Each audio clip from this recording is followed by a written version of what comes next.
seriously disappointed, man. We were given targets as members of the presidential campaign team. I was in that presidential campaign team. And I traversed the whole country. In fact, I went to 285 constituencies out of 290 constituencies. It is true. I went to over 1,700 wards campaigning for Baba because I knew there was change that was coming. And up to now, my mind is not thinking well. I'm disturbed. At times I just sleep and wake up in the middle of the night asking myself what really happened.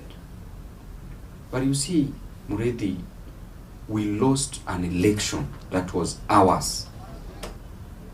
An election that was going to change the lives of Kenyans for better.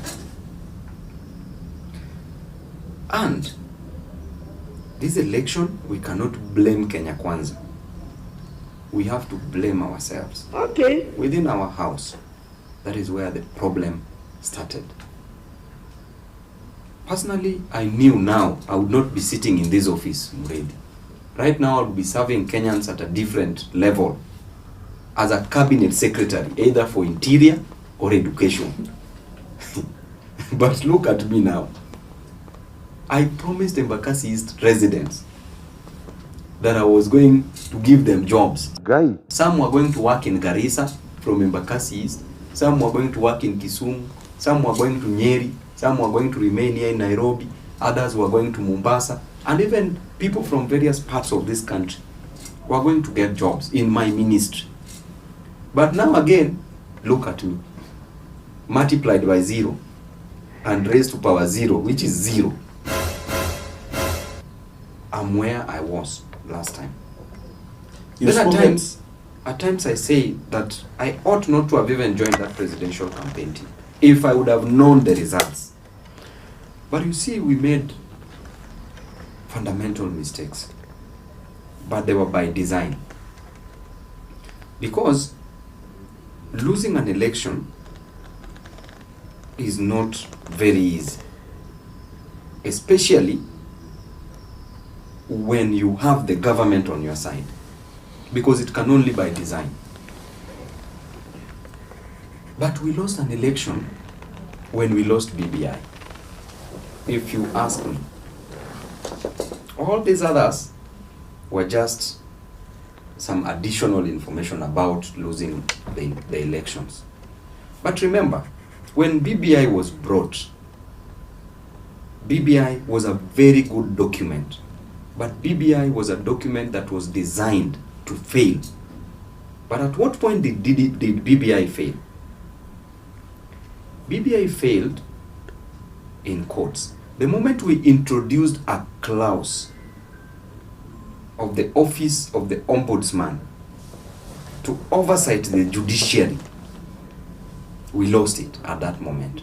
But the person who brought it in knew that we would lose it at that moment, because judiciary would not pass something that was going to oversight them.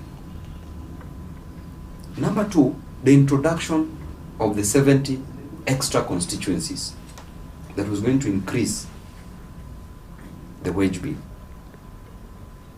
The introduction of those constituencies was not well designed. They were supposed to be done purely by IEBC, but we brought it in the document. But you see, when we were passing the BBI in various counties, we passed BBI in so many counties. Over 40 counties passed BBI. Then the National Assembly passed BBI. Then Senate passed BBI. Then the problem started in the courts. Why? Continue. Because the wings of the courts were to be clipped. But even with that in place, if the president of this nation is the appointing authority, is the one who appoints judges, do you want to tell me if president would have taken his phone and told a judge to pass BBI, would it fail? It would have not failed. But when BBI failed, but before it failed, who were on our side? Literally everybody was supporting us. every other big political party and a small political party in this nation were all supporting BBI, and they signed. But the moment BBI failed, we started experiencing mass exodus from our side. That is the time our speaker, Wetangula, left. That is the time Honorable Musalia Mudavadi left. That is the time the Speaker of the National Assembly, within that period, left. When I saw the Speaker of the National Assembly leaving, Speaker Justin Muturi, I knew there was a problem, because Speaker was Uhuru's best friend. Best friend, that I know. But the moment he left, I knew that there's a problem. Do you remember there's a time the now President Ruto refused to greet Speaker Justin Muturi in Parliament? He just passed him because there was a problem between the two. But after that, Justin Muturi joined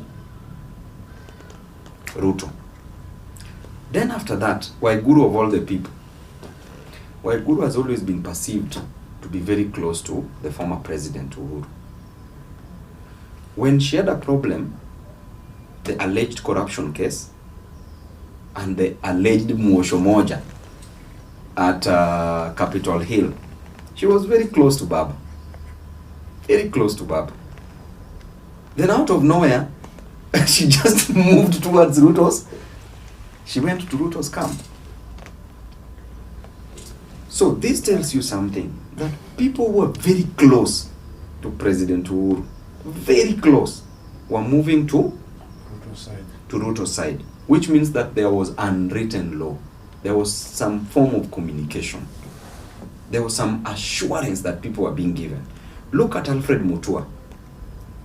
Kalonzo having refused to move, but they needed some bit of Kamba votes, which they got around 100,000, although Kambas voted for Azimio largely.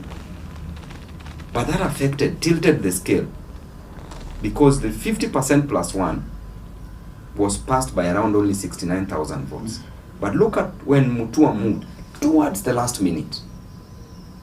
The last minute, which means that there was some form of communication. There's something that these people knew that we did not know.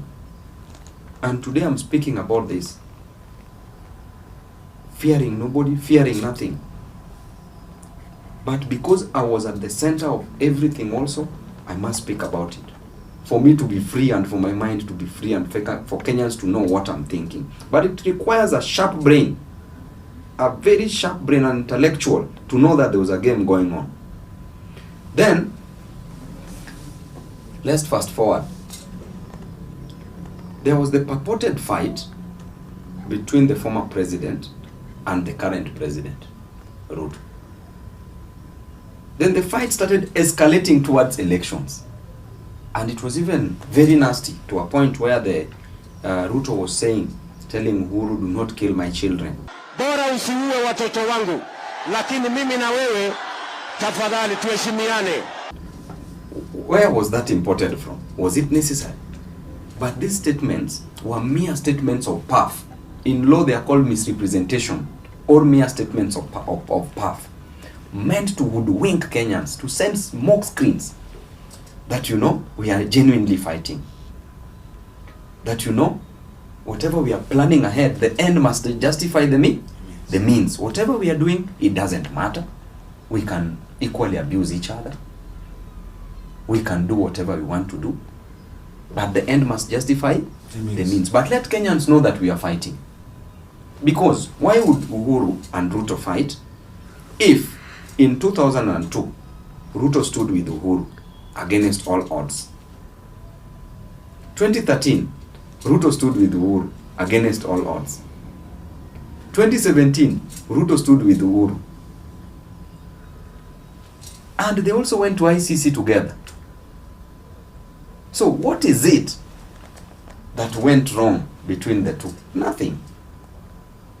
After all, you are advised that if somebody fights for you so much, and if you loses, you will always owe the person. But if you win, you will reward the person. So they fought in 2002, they lost together. So which means Uhuru owed Ruto. They fought in 2013 and 2017, they won together, which means Uhuru had to reward Ruto. What is this thing that Baba did to Uhuru that Uhuru ought to have rewarded him? Nothing. Truth be told. But you see, having known that after the 2017 elections took place, we had to go for handshake. Why? Because the economy was going down. Without peace, without peace, the economy will always go down, because the economy of a state is controlled by the political activities of that state, and the political activities of a state controls the economy of a nation or of a state. But because there were several demonstrations, the economy was down, there are no jobs, people are crying left, right, and center because of hunger. The only best thing that ought to have been done was to go for handshake, so that people can go to their various jobs, children can go to school, people can do businesses. But that is where wisdom came in already. That you, as the president, let me bring Raila close, because we cannot rule without him.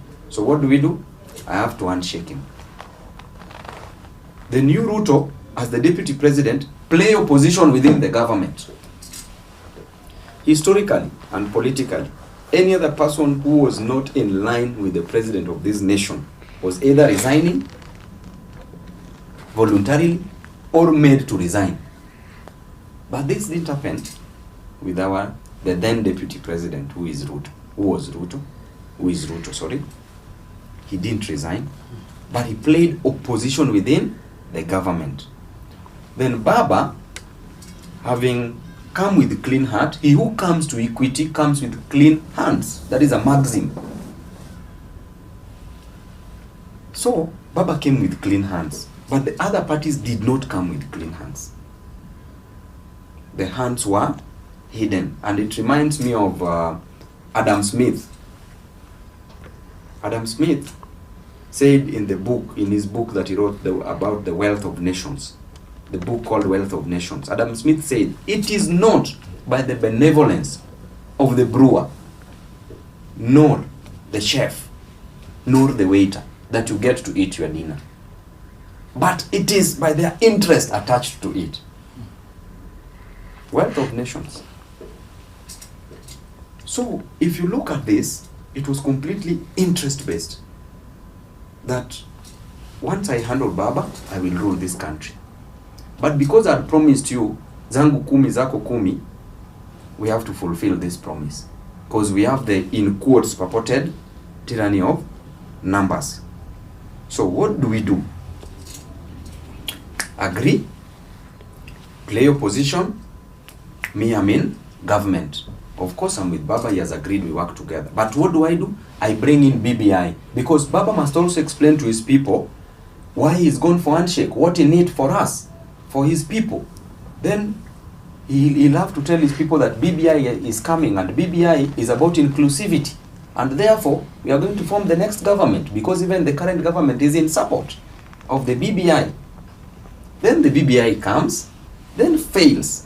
Then after the BBI fails, then now election campaign starts. But let me still stick with you, in quotes. But when we were campaigning, of course, campaigns were going on smoothly. But if 2017 elections were stolen, and there was a proof by the fact that the Supreme Court nullified the elections, then why did we have to go back to elections with Chebukati as the chairman of IBC? Why did we have to go back with him? We proposed in Parliament to remove Chebukati as members of Parliament. But we were told, we will handle Chebukati. The same deep state, in quotes, told us, we will handle Chebukati, so stay still. So we said, okay, let's stay still. Of course, they say that there's a quote that says that if you're walking and you don't meet with the devil, know that you're going in the same direction. So indeed we were going in the same direction. We were going in the same direction With the devil. with the devil. Yes. You see. So I can tell you that at that moment we ought to have removed Chebukati. But again we are being told that now, give us your IBC commissioners, give us 4 against 3. Then we produce 4, knowing very well that 4 are not powerful. The only person who holds powers there is who? The chairman. But chair is theirs. But we are convinced that we should not remove this chairman because he will deliver. Are you getting this? So, now that goes again. We go for elections. Then we are going for elections, even the polls. Scientifically, personally, I'm a scientist. I did actuarial science. I'm an actuary. Yes. Even got first class honors Muredi.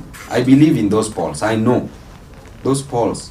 There is no any firm that can meddle with its polls because they know that they're going to lose business after that. Should the results come contrary to what they predicted. Yes. Okay? So, all the polls were consistently talking about Baba winning elections. Okay? Yes. Then there comes the deep state. On 10th, on 9th we went for elections. 10th I talked to Baba. I called Baba, told Baba that I'm seeing we are losing elections. We are losing elections. But because Baba was also told that everything is fine, Baba told me that everything is fine. We will not lose these elections. Just be confident, do not panic. We are winning elections. But through my sources, I had received information that we are going to lose elections on 10th of August. Then after that, we are at Bomas. At Bomas, tactfully, when Ruto's people were losing elections, they were conceding defeat. How fast did they know? They were just trying to send signals that, you know, our people are conceding, therefore you as Baba prepare to concede. See. They had already known the outcome of these results. But let me ask you, Muredi, in this country, election was done on 9th of August. By midnight, the president, the sitting president must know who is the president. How? Because we stop voting at 6 p.m., counting starts at 6:30, and we are counting 700 ballot papers per polling station. Therefore, by 8 p.m., all 700 ballot papers are counted. And in every polling station, every polling center, first of all, every polling station there's a policeman, belongs to the government. Every polling center there is an NIS person that reports the results to the DCC. DCC reports to the regional commissioner. Regional commissioner. Regional commissioner reports to Kibicho. Kibicho reports to Matiangi. Matiangi to president, or Kibicho direct to president. Therefore, by 9 p.m., all results in this nation, because we start by counting the presidential ballot papers. So by midnight, the President Uhuru Kenyatta had known who won elections. Therefore, if Raila was defeated in quotes, we could still do something. Honestly, we had enough time. If Raila won, we could still protect his votes. Okay? Then intentionally, Ruto is leading as per our screens in the TVs. Then when Baba took over, when Baba was ahead of Ruto, then screens went off. No streaming of those results. So what was being done at that time? Is it not engineering or doctoring those results? But you're saying that by 10th, you'd already known that Ruto will win this election. So where is the doctoring coming in? I was being told, I did not know. I was informed that elections are going to be done to be in favor of Ruto. I have my sources. So you still believe Raila won this election? I'm telling you the truth. Raila won elections. I'm telling you the truth. By how many votes? Raila won elections. The only problem is that we would not know now because of the doctoring that took place. You see, I cannot say with certainty how many votes, but Raila won elections. Because election is a process. It is a process, both the qualitative and the quantitative. Now, at the time of when we were at Bomas, you remember I used to tell people results even before they get to know of it. The question should be, how did you know this? But I have to protect my sources. But I also had my deep state somewhere that was working for me, because I had invested my time, resources, energy, and even my life in that election. So I had to add my backup plan, which was giving me proper information. Now, let me ask you, before results were announced, the United States of America, the embassy, they issued travel advisory to Kisumu. Why Kisumu? They already knew what the results were going to be. Before the results were announced, before the ruling was declared by the Supreme Court, another travel advisory to where? To Kisumu, by the United Nations. Why the hurry? So what does that tell you? If Uhuru wanted Raila to win elections, number one, would Koome be the Chief Justice? No. He would leave it to Ouko, because he would tell him, okay, me, I'm leaving. I want to leave you with the Chief Justice. Ouko was overqualified. Okay, let Ouko be the Chief Justice. But why Koome? What was being planned? Are you seeing these things? Because if I'm not interested, then why should I insist on Koome? I should just leave it to who?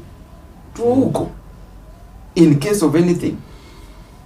But suppose there is Koome, then things would be protected again.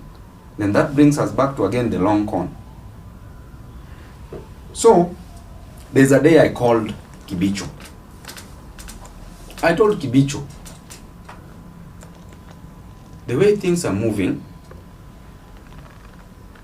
we need to act very fast. So he asked me, Babu, what do we do? I told him, Kibicho, we need to arrest Chebukati immediately for bungling elections. Do you know what Kibicho told me? Babu, wacha vita, wacha vita. Nikasema, what is happening na huyu mtu? Was this part? Was this? I'm telling you the truth. This man was supposed to be our person. Yeah. But what is happening? Wacha vita. Wacha vita. Nikamwambia, no, it is you to arrest Chebukati for bungling what? Elections. Then Cherera to announce Baba as what? As one. As the winner. You see. Or we go for a rerun. A rerun. Because the election is already being bungled.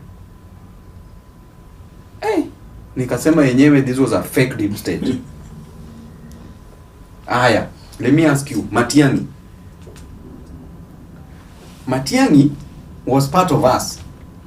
At what point did Matiang'i apply for the job of the United Nations, went for an interview, won and was passed, and when election results were announced, he was already called to go and work? How did he know we are going to lose elections?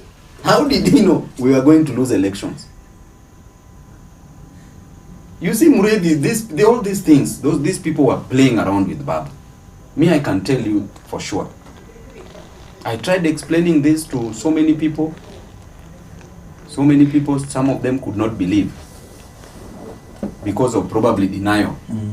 But the truth is we were played in these elections. Were you played, or did you not plan well? It is not about planning. If we could plan about elections, if we could campaign successfully, that was part of planning. As I told you, elections is about qualitative and quantitative. Qualitative is the campaign process. Quantitative is on the day of elections, where we are receiving the results. Because if we talk about agents, do you want to tell me Ruto had agents in all the Nyanza polling stations? Let's be honest. But even if we didn't have agents in Central Province, Central Region, From here to Central, from Nairobi to Central is how many minutes using a chopper? 10, 15 minutes. We could get in military choppers to go and be agents in Central for us. The moment we realized we didn't have agents, it would only take 10, 15 minutes to have agents. But that then goes back to the question of planning, that you did not plan well, knowing that you wanted the Mount Kenya vote, and you had camped in Mount Kenya so far and so much to leave Mount Kenya as a region and not consider it for agents. It is not about planning. It is something that was designed to fail. But Raila has done this. This was Raila's stab at the presidency. Baba was made to believe that he was going to be the president. So, if you're made to believe, and then this is Africa, do you think a sitting president can be defeated by around 200,000 votes only? It has happened before. It has happened before when Moi wanted Uhuru Kenyatta to be president. But what was the difference in votes? It was millions. Yes. Millions. But either way, look at it this way. This was Raila's fifth stab at the presidency. From every election that you lose or win, you come out with something called experience. Mm-hmm. It is the same as a relationship. Mm-hmm. You come out with experience.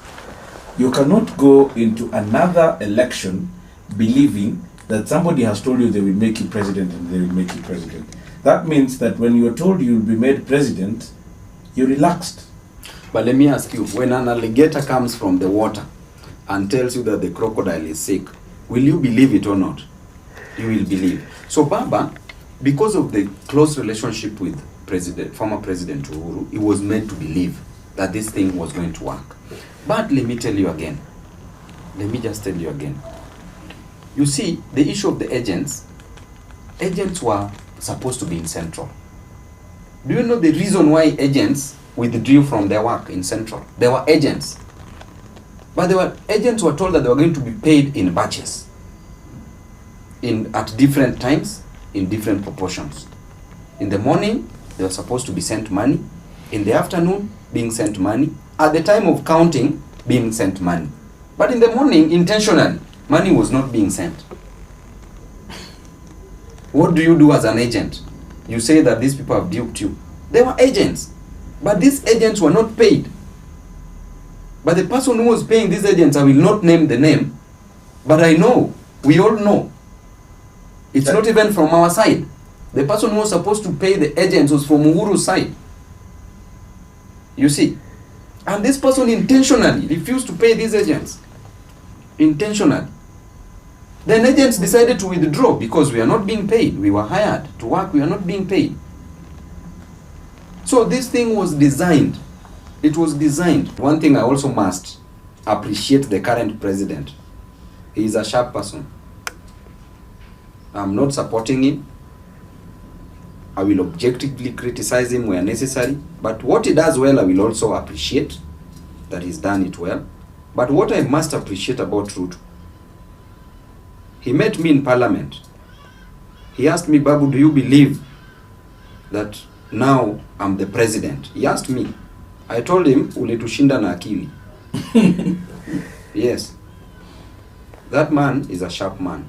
We cannot underrate him. Did you just abrogate everything on Uhuru Kenyatta and believe that he will make you president, not making effort for you to be president? Let me tell you something. Because if you are promised the Ministry of Education, you have to fight for it. And that is why you went to 1,700 wards.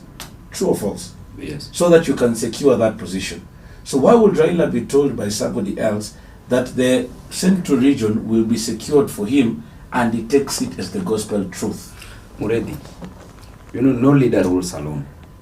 As a leader, you must give other duties. Listen to it, yes. You must give other duties to people. You must delegate duties. And Baba, at his level, he could not go in every part of this country to see whether there are agents or not. So the best thing that he did was to delegate the duties. And he delegated duties in different areas, in different levels. And do you think, again, if I may ask you that question back, do you think Baba, knowing very well that he's supposed to have agents in Central, would go without having agents in Central? He would not, genuinely speaking. So I want to tell you that agents were in Central, but by design, agents were not paid. Then the agents gave up. Okay? Yes. They stopped working. So everybody was given a duty. Even in Central region, there was a person who was heading it.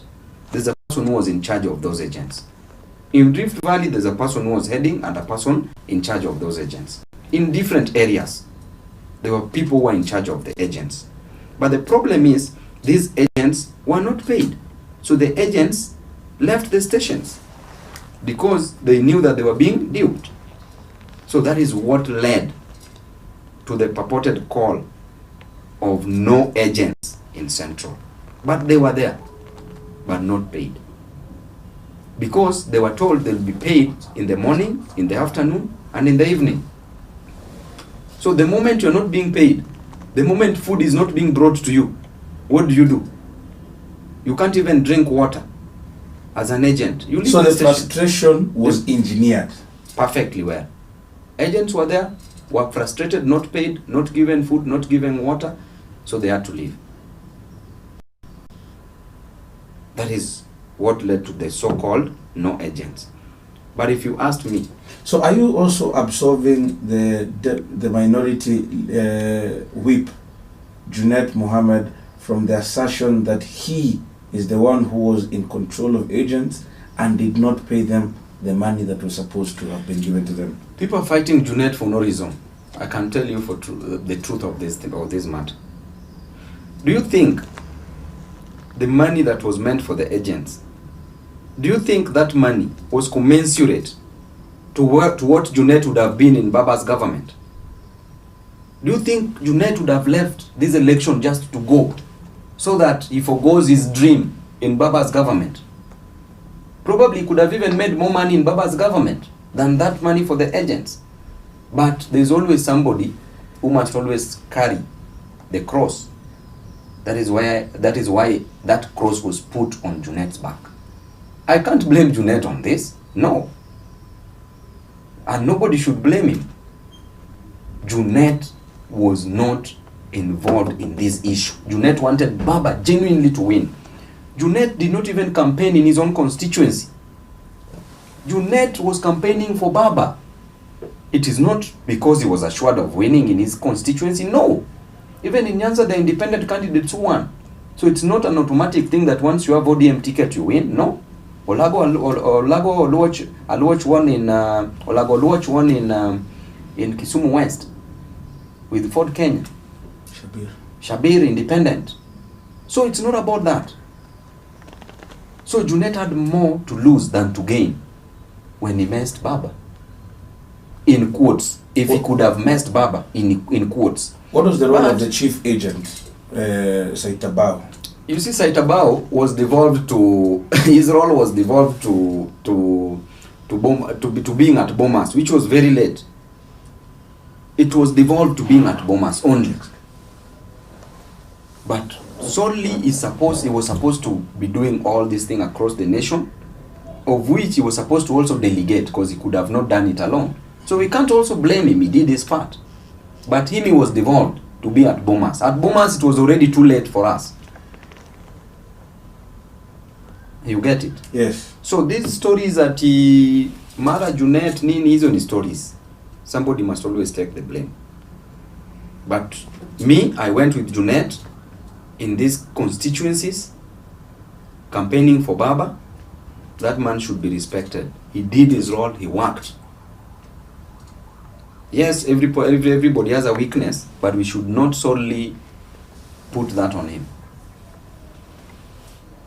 How does this shape your relationship with Uhuru Kenyatta moving forward in the Azimio One Kenya coalition? Now that you have been quoted enough times, you've not said it in this interview, but you have denoted the possibility of a long con game with somebody who was the President of the Republic of Kenya, the person whom you share a coalition with even after the elections, and a person who's globetrotting in the Kenyan national aeroplane involved in peacekeeping in different parts of Africa. Now let me also tell you, Mureithi. Life is so interesting. And you know, people think that Kenyans are fools. Yeah. You know? Just the other day, if Ruto was genuinely fighting with Uhuru, why did he give Uhuru a job? Why was Uhuru using Air Force that is meant for the president of Kenya to go for peacekeeping? What business? Even Rigathi is not being given that jet to use, the private jet to use for the president. But Uhuru was given. Why? And let me tell you, Muredi. Yes. If you eat with the devil in the dark, use a long fork. Use a long fork. Mimi, story ya Uhuru, when it comes to this election, mimi sitaki hata kusikia. Let him have his relationship with Baba. But me as a person who was involved at the center of this campaign, being at the presidential campaign team, I was campaigning from Wednesday, Thursday, Friday, Saturday, and Sunday. 5 days for Baba. And only 2 days in Embakasi's constituency. That is the sacrifice I was going through. That is the sacrifice I made. Just for somebody to come and I praise somebody for just playing around with my mind. I'm too intelligent, Bwana, to be played around with. Never. So this whole loss, according to Babu Owino, is on Uhuru Muigai Kenyatta. This loss can be as a result of two things. One, can be put on Uhuru Kenyatta. Two, maybe Uhuru was genuine, but his people were not genuine. Are you getting it? Maybe he was genuine, but his people were not genuine. But I would ask the question, why would a president be played by the people he has appointed?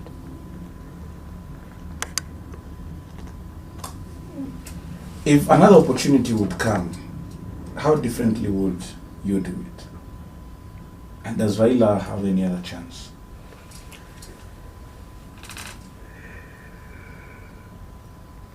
This election really bruised us. It has left us, it took us back. But one thing I also must appreciate the current president. He is a sharp person. I'm not supporting him.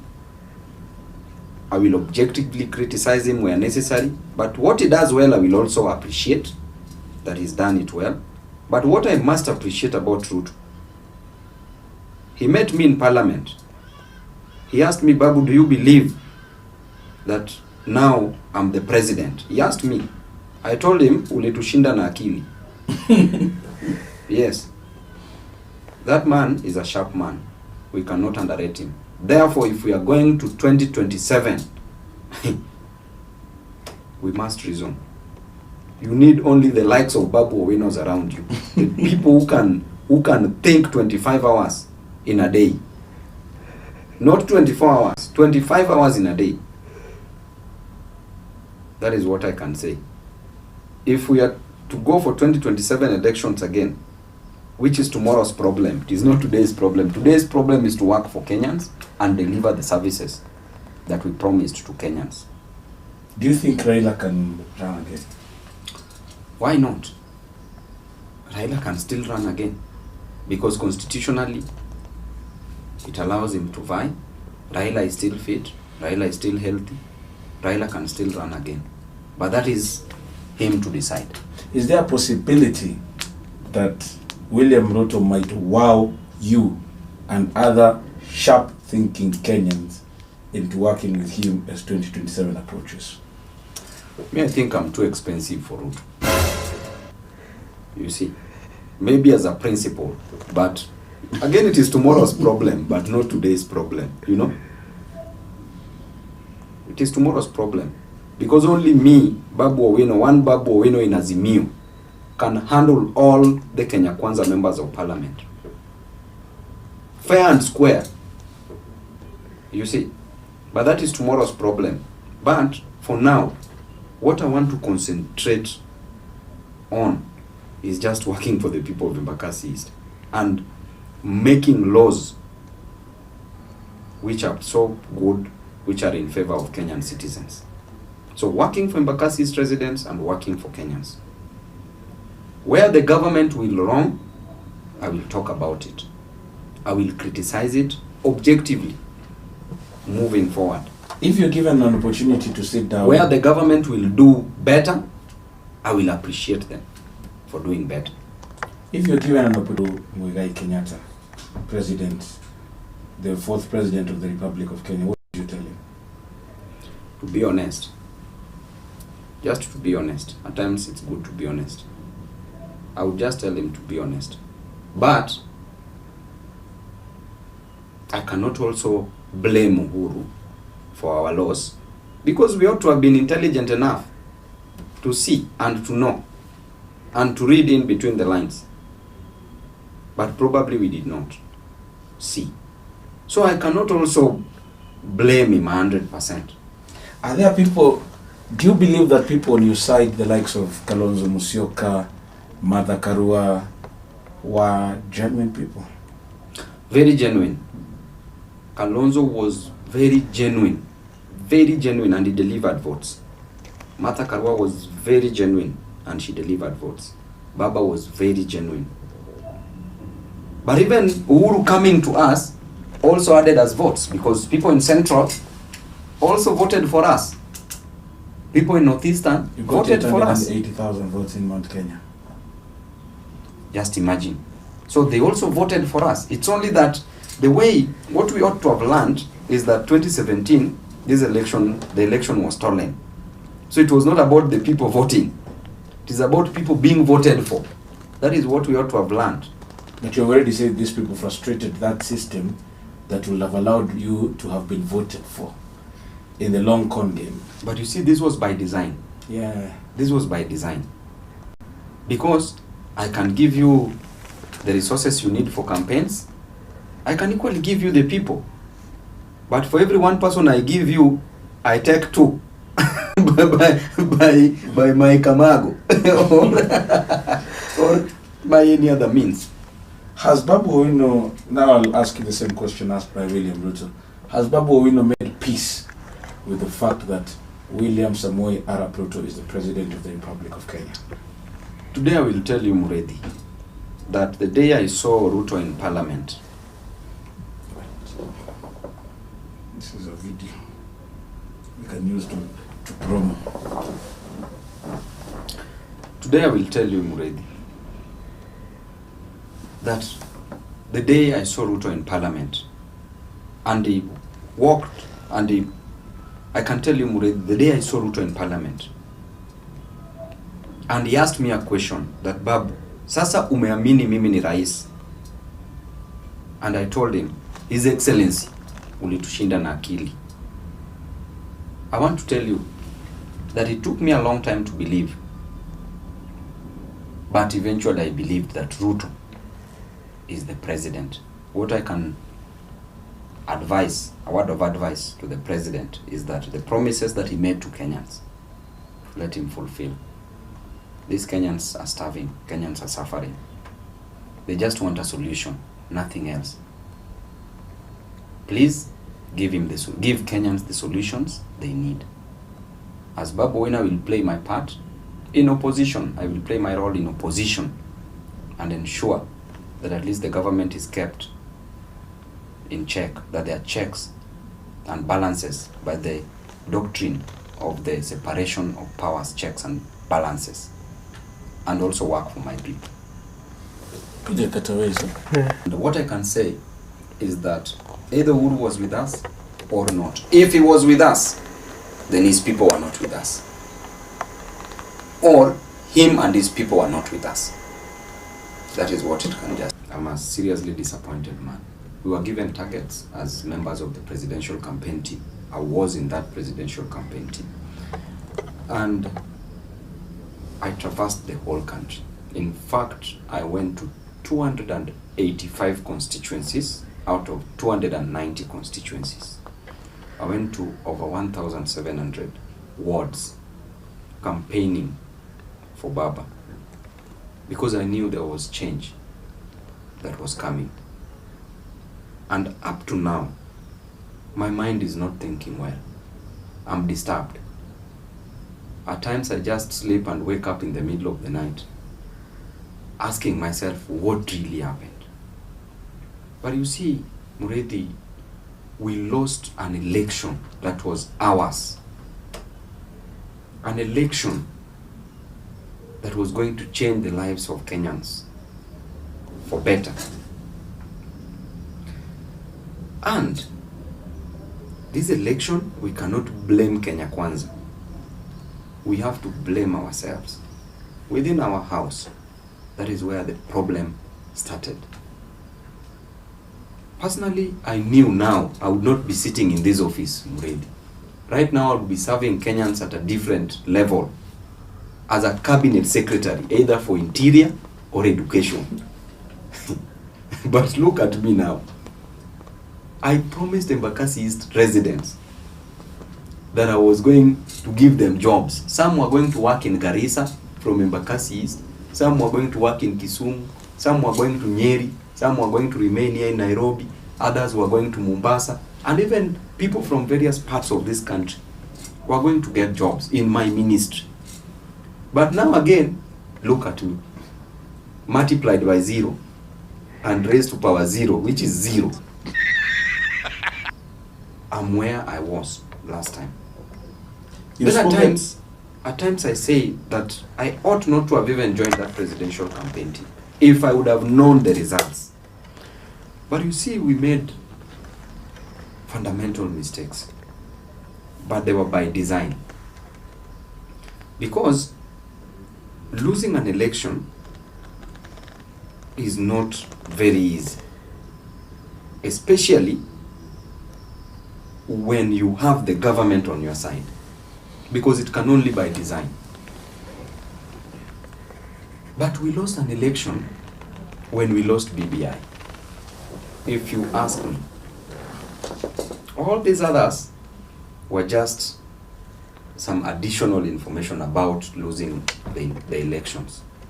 But remember, when BBI was brought, BBI was a very good document. But BBI was a document that was designed to fail. But at what point did BBI fail? BBI failed in courts. The moment we introduced a clause of the office of the ombudsman to oversight the judiciary, we lost it at that moment. But the person who brought it in knew that we would lose it at that moment, because judiciary would not pass something that was going to oversight them. Number 2, the introduction of the 70 extra constituencies that was going to increase the wage bill. The introduction of those constituencies was not well designed. They were supposed to be done purely by IEBC, but we brought it in the document. But you see, when we were passing the BBI in various counties, we passed BBI in so many counties. Over 40 counties passed BBI. Then the National Assembly passed BBI. Then Senate passed BBI. Then the problem started in the courts. Why? Because the wings of the courts were to be clipped. But even with that in place, if the president of this nation is the appointing authority, is the one who appoints judges, do you want to tell me if president would have taken his phone and told a judge to pass BBI, would it fail? It would have not failed. But when BBI failed, but before it failed, who were on our side? Literally everybody was supporting us. Every other big political party and a small political party in this nation were all supporting BBI, and they signed. But the moment BBI failed, we started experiencing mass exodus from our side. That is the time our speaker, Wetangula, left. That is the time Honorable Musalia Mudavadi left. That is the time the Speaker of the National Assembly, within that period, left. When I saw the Speaker of the National Assembly leaving, Speaker Justin Muturi, I knew there was a problem. Because Speaker was Uhuru's best friend. Best friend, that I know. But the moment he left, I knew that there's a problem. Do you remember there's a time the now President Ruto refused to greet Speaker Justin Muturi in Parliament? He just passed him because there was a problem between the two. But after that, Justin Muturi joined Ruto.